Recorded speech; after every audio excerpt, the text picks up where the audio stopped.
on this, that Chicago State University never uses a third party to issue certificates in the case of a loss or a fire, arson, whatever. Can you confirm that, Mr. David? Yes, I can categorically confirm that. You can find out this information for yourself. And they were actually asked at a point in a deposition regarding things like they handle all replacement orders by themselves from their own registrar's office. So the entire narrative of third party or no third party is something that the ruling administration in Nigeria came up with to muddy the waters. It has nothing to do with Chicago State University. It's as simple as that. Okay, because the argument is very strong from party members, from lawyers seem to be supporting the president, from all nooks and crannies. There's this strong argument that a third party can issue, that the value we place on the paper certificate is not the same value as it is in the American system. Even people have called in, people have taken interviews, from far and wide, people who even claim they have a master's degree in America, just all in a way to just make this a trivial issue. But let's move on. Now, based on the deposition by the registrar, still sticking to the registrar, and all available materials, in public domain. Now, arguments on matters back and forth, would you say it has or it has not been confirmed that Bola Ahmed Tinubu attended Chicago University or not? And the reason why we're asking that question is simple. Some say he did not. Some say he did, but he forged his certificate, just like Moregi did, a popular blogger and a socialite and a public figure. So would you say he attended or would you say he did not? Because we know you worked extensively on this investigation, Mr. David. In this line of work, we work with evidence. So what I can say for certain is that there is no evidence to categorically state that he in fact attended. So even the narrative that, okay, he attended, but he didn't graduate or anything like that, there's no evidence that he actually attended, right? The records, let's even assume, for the sake of argument, right? Let's assume that the person known as Bola Ahmed Tinubu and the person known as Bola A. Tinubu that is on file at Chicago State University, let's say for the sake of argument that they are the same person, even though there's clearly a disparity because that person was admitted as a woman. So it's almost impossible that they could be the same person. But okay, but I don't mean to interrupt you. Mr. David, I don't mean to interrupt you, but a lot of people have also said that within the 2 years, Tinubu has always been referred to as Mr. Bola A. Tinubu. Within the 2 years. Yeah,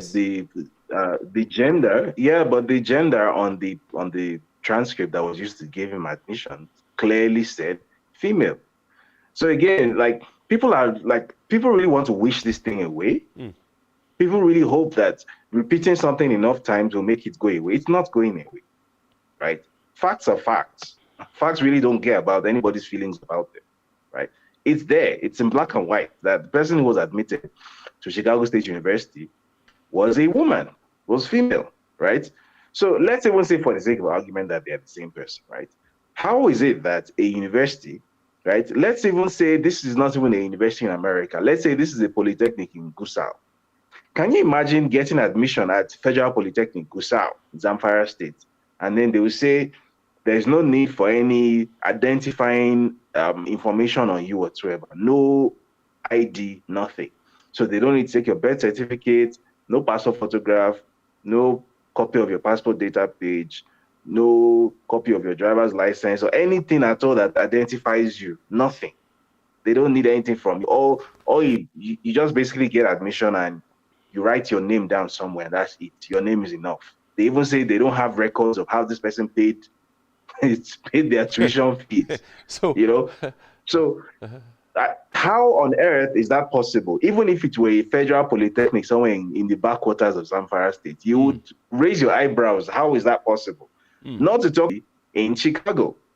That's almost impossible. This is at least in African terms, this is an extremely well-funded institution. How is it possible that somehow this institution does not know how to identify somebody that it has on its file? Because basically what it means is that all I need to do is go and look up the names of people who attended Chicago State University, maybe who have died, and then I'll go and do a legal change of name, and give myself one of those names, and then I'll go to Chicago State University and say, I want to claim my documents from here. I want to claim my certificate or whatever from here, and they will say they have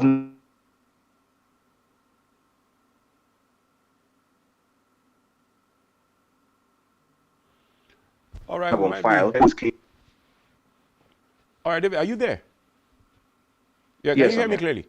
Okay, so as a follow-up to that line of thought, because important, aside the fact that you've done a lot of work, it's important to know exactly what you are thinking. Are you saying, in essence, that Chicago State University may be using its discretion to control information? I said that against the backdrop of the fact that you said that how is it possible that someone gains admission and graduates in 79 and there's no identity, nothing at all, you know, to show the person's identity? Could that be possible? So are you saying that the institution may be controlling information to reduce the damage of some sort? Is that what you're trying to say? That is exactly what I'm saying. In fact, if you read the deposition, it quickly becomes clear that Caleb Westberg, the registrar, was answering questions in a way that was specifically intended to limit their potential liability as much as possible. Something else I'm going to mention, which you may or may not know, is that, first of all, the criminal investigation has kicked off at Chicago State University. Yes, I'm aware. I'm not clear on whether it's a state investigation or a federal investigation, but a criminal investigation has kicked off. Because at the very least, even if we're not talking about a whole criminal racketeering conspiracy here, a degree mill, at the very least, we're talking about criminal negligence when it comes to data handling because of what I just described. Secondly, as you also may or may not know, this issue at Chicago State University is about to become a huge statewide and nationwide story in the US. There are several journalists in the American media who have picked it up and are working on it. So Chicago State University knows that they are about to suffer at the very least, a huge reputational crisis, that there is legal liability in it for them. So what they are trying to do now is, as much as possible, limit all avenues for the damage to be worse than it already is, because the damage is bad. And I'll give you a small example of what I mean. So in the deposition, where Caleb Westberg is asked categorically that, so this certificate, this was one of the times that he was asked. He was asked categorically, this certificate, did you issue it or not? Did this thing come from Chicago State University or not? He says, no, we have no record of such certificate. The lawyer asked him for confirmation. You have no record of this thing? And instead of him to answer, yes, we have no record of this thing, he now answers a question that wasn't asked. He now says, yes, we don't keep records of reorder requests. Meanwhile, the lawyer didn't ask anything about reorders. So he's very cleverly trying to misdirect, open a door that wasn't open before.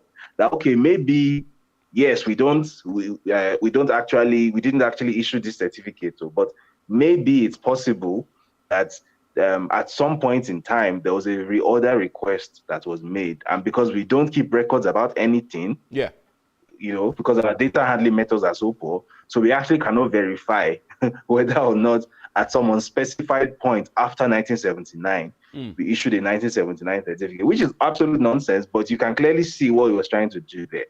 These people are in serious trouble, so they're trying to play legal games, basically, to try and restrict their liability. They are using English very cleverly to try and limit the amount of damage that is going to be done. I don't think it's going to work, but they are trying. All right. Sequel to what you just said, that is going to be some kind of big investigation because some other journalists have also joined in.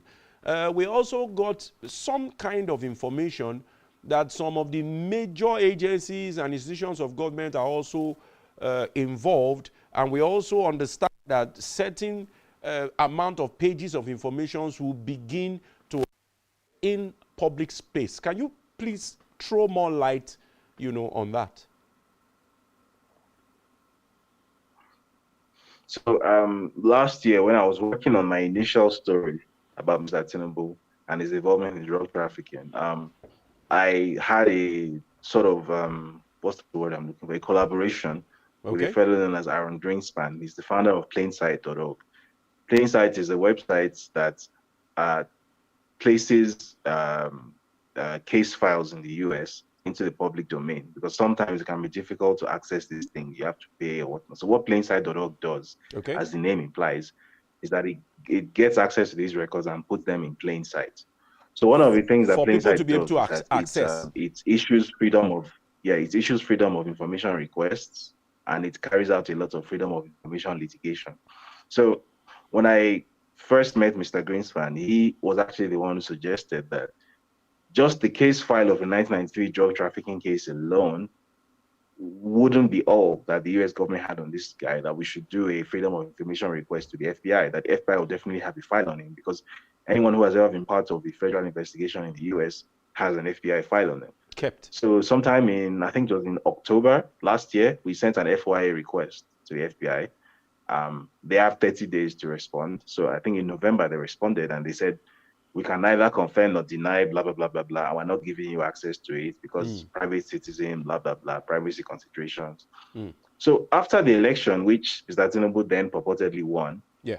you can no longer refer to him as a private citizen. Became He's a now politically exposed public person official, also, right? yeah. President-elect. Yeah. So then we sent an appeal to the FYA, and they again said they don't want to give us access, blah, blah, blah. So then we took it to court.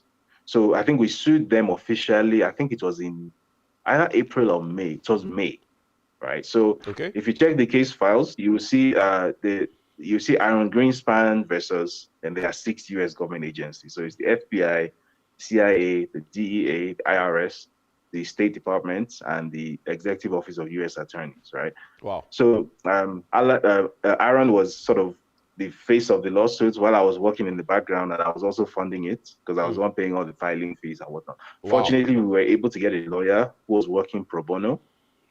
So that significantly reduced the cost profile. So initially, after we sued in May, the initial response we got from the FBI specifically, I think this was in June, was that they might not be able to release anything to us, or they might not be able to even, attend to this matter at all till 2026, right? This was even reported in the media. So I wasn't really expecting anything, but we just continued. And then like 3 months after that, I think this was 3 months after, this was in September 8th, I can't forget. I was having a shower very early in the morning, like 1 a.m. And I came out and I saw a message on my phone from Aaron, and he says, I have very good news. I'm wondering, what do you mean? And he sends me the document. Okay. And I'm looking through it, and it's the latest court filing, which hasn't even been officially docketed at that point. He had just received it. And I read it, and it was basically all 6 government agencies that we had sued. All of them, for some reason, came together and said, we are going to accept the FYA request. Wow. And this is how much information we have on this person. Wow. We're going to start releasing it to you at the rate of so and so pages a month. So the FBI said they have identified 2,500 pages. Okay. And they're going to start releasing 500 pages a month from October, which is this month. The DEA, they also identified, I think, 1,000 plus pages. They said they're going to start releasing at the rate of 300 a month, also from this October. So there are many like that. 6 different government agencies, all of them, which suggests that this thing was coordinated by the US Department of Justice. Okay. Right? So it was completely unexpected, but I guess you don't look a gift horse in the mouth. So we are actually waiting this month, because this is October. We're getting toward the middle of October now. So we're waiting to see which of these agencies is going to come out first to release with that information. I suspect that information is going to be of immense interest to Nigerians, shall we say. Okay. It's getting interesting, and it's also getting disturbing, if you allow me to use that word. When these informations finally come out and they are released by these government agencies, renowned government agencies and institutions that have been around for centuries, if I'm correct, or at least multiple decades, what impact do you think these documents will what impact do you think it will give when they begin to come out? Of course, it's no longer news that the lawyers of the president or all his aides or whoever may be working so hard to make sure that those things don't come out. That's easy to guess. But what impact do you think these documents will impact, in the whole scheme of things? I want you to take your time. Let's get the picture. So the biggest impact that these documents will have is that they will establish once and for all that Bola Ahmed Tinubu is a career criminal. Right? That's actually when I set out to work on this story last year, that was actually what I was trying to establish, that this is not gossip, this is not gist lovers. This is, because there's a lot of gossip that flies around at street level in Nigeria. I've been hearing gossip since I was a child about issues relating to this, right? And I was determined that I'm going to be the journalist, or at least one of the journalists, that establishes, like, without any scintilla of doubt, for a fact, that 2 + 2 is 4. Because one thing I dislike about how information travels in Nigeria is that there will be something which is in the public domain, but people don't really know maybe how to get access to that information. It's there. If you know what to look for, it's there. You know where to find it. But because people don't know where to find it, it just sort of sits there, and then a few people who manage to get hold of that information and who come out and talk about it, they are looked at as if they are crazy. Meanwhile, this thing is in public domain.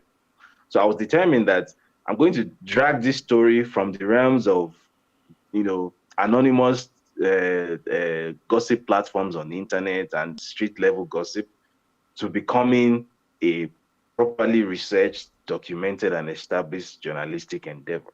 That's what I set out to do, that the world must see this person for who he truly is. This is a person who comes from a background in organized crime. Right? This is not somebody who did a few criminal things here and there, which I think applies to most Nigerian politicians. But this is someone who actually comes from organized crime. That's a completely different level altogether. So we're not talking about somebody who carried out contract scam or somebody who stole government money. Most Nigerian politicians do that. But we're talking about having, somebody from the streets, like, a gangster becoming president, right? That's what I was trying to establish. So that's what these files, that's the biggest thing to do. Okay, they will establish conclusively once and for all the actual identity of the person that is Nigeria's president. We'll continue, but this is a media platform that is hugely regulated. And if the Nigerian institution, legal institution, have not been able to prove, let's just be a little bit subtle on some words that you have used or you may intend to use. Please, let's try and be civil enough. Because the Nigerian legal system has not categorically said, you understand? But I quite get the picture. I just need that, I needed to do that rebuttal, because we are heavily under regulation. I'm sure you've heard the recent statement from Director General Ilela and all the developments there are. But you've made your point. Now, I'm going to drag you to the arena a little. Now, still based on your work, a renowned Nigerian US-based scholar, Farouk Boregi, you know him, we all know him, especially on Twitter, has written his own little findings also concerning Tinubu's academic records. Now, agreeing with some of your points, but also has his own theories and on the whole scenario. But in the end, now he has given credit only to Alhaji Atiku Abubakar for a job well done. He said, and I quote, "Atiku helped us to get clarity about Tinubu's past," according to him. Now, knowing fully well the efforts you put into this for this number of months or years, how does this really make you feel? That it's Alhaji Atiku Abubakar praise that is being sung now, and a lot of people, apart from a few of us who take time, to do a lot of, reading and all that, how do you feel? Someone else is getting credit. Yes, he did a lot of things. He probably, took it to the level of the global sphere because of his personality and his clout. You may not have that kind of clout because you are not a politically exposed person. But how does Barugi giving credit to Atiku make you feel, sir? So, Atiku himself publicly credited me when he spoke about this issue. So I Yeah, I guess watched the the video. people who are bending over backwards, because it's not just Farouk Perogi, you have people like Sonala Olumense as well, who did something similar. People who bend over backward to avoid acknowledging me, to avoid crediting my work. Well, I guess the fact that Atiku himself actually credited my work so extensively, just and then they then went out of their way to avoid mentioning my name. I guess it shows you one of the issues that I've been dealing with ever since I came into the journalism is by doing my work. But that's possible now in 2023 because you have platforms like Substack. All you have to do is produce good work, have a good social media strategy, and people will listen to you. People will pay for. I've proved that in the Nigerian space where we say Nigerians don't like to pay for this, Nigerians don't like to pay for that. Yeah. I've proved that Nigerians actually, in fact, will pay for news, right? I've proved in the space of, just about 18 months since I started aggressively pushing subscription. I have close to 500 paying subscribers now. And they are paying an average of about roughly $10 a month. So you can do the math. How many journalists in Nigeria make that kind of money? That kind of money. So I don't need to be on anybody's payroll. That's the problem. But there are people who don't understand that these possibilities exist, that you can do this in 2023. There are people who still think that there needs to be one Tinubu or Atiku or Obi behind you before you can do something. And so when they now see you doing this thing, first of all, they find it difficult to acknowledge that you are doing great work at a level that even they at their peak couldn't do. And then secondly, they also find it difficult to believe that you are doing it out of genuine independence, that you are doing it because you actually believe in your work as a journalist. They believe that there's one, we'll find out who is sponsoring this boy one day. There's one politician in the background or something. So I guess people really need to understand and accept that the world is different now. The world of 2023 has infinite possibilities, and it's up to you to embrace it. All right. To quickly add to your argument about those generation that have refused to accept change, we also followed the back and forth arguments with Mr. Sam Omasheye, a gentleman that used to work in the print. I think is still in journalism, a very known name too. We saw the arguments back and forth then between you and him, and we followed all your responses. I think that was when you started your YouTube video, the other news or alternative news. I can't remember exactly, but it was around the same time. The actual news. Yeah, so the actual news, exactly.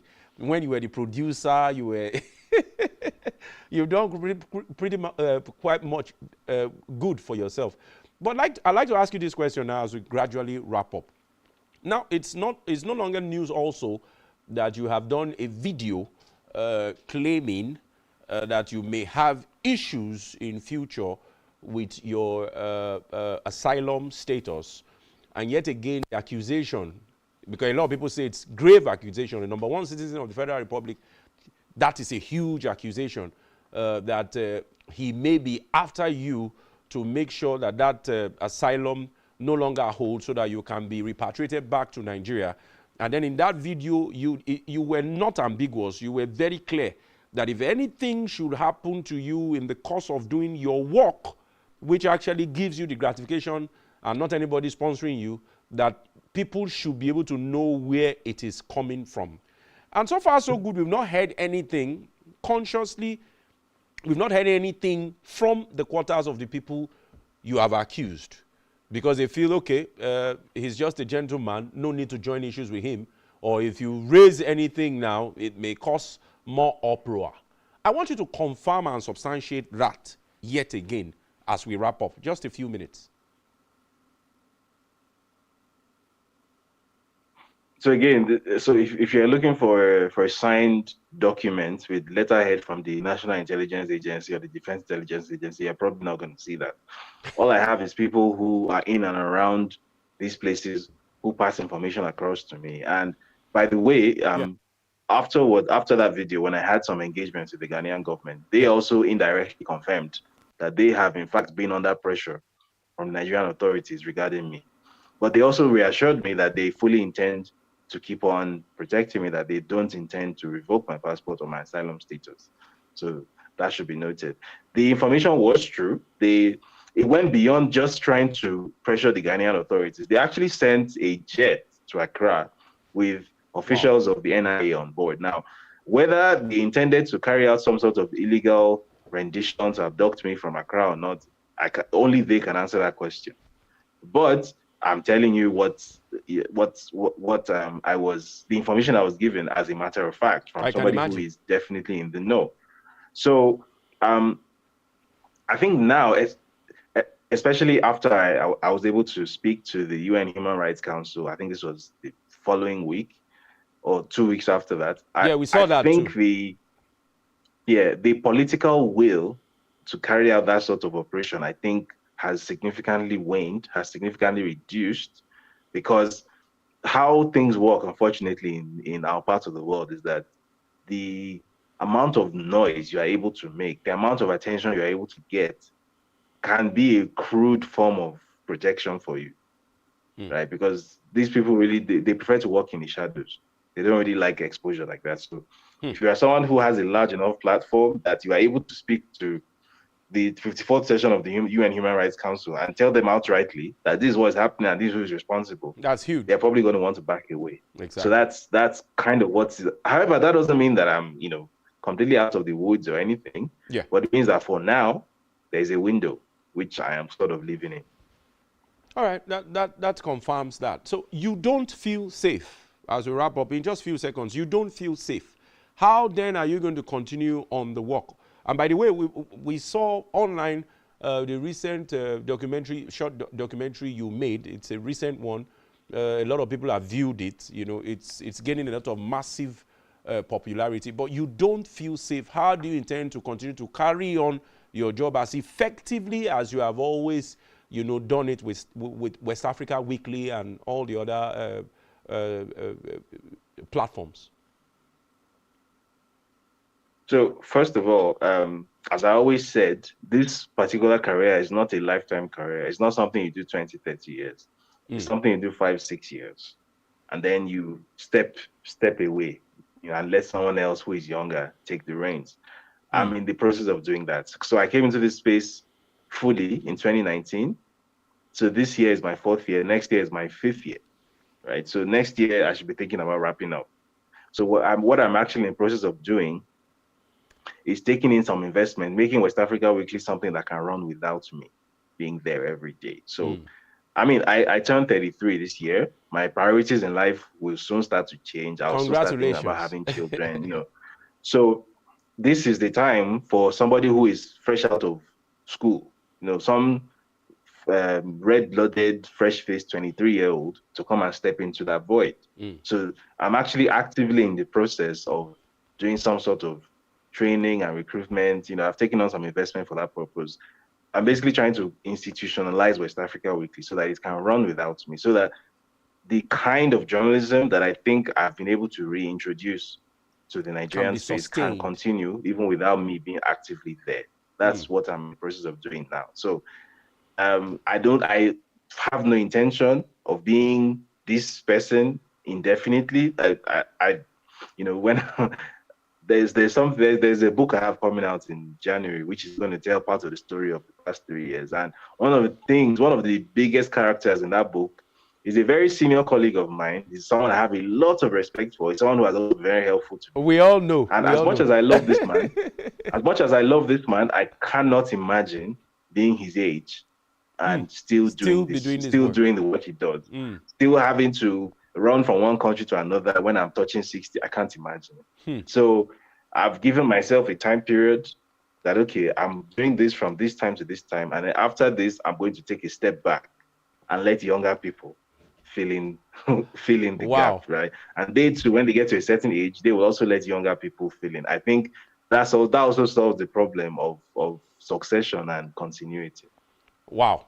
But I can assure you that millions of people, in fact, people can't imagine that in 2 years from now, there will be no David Unai and there will be no recent developments, from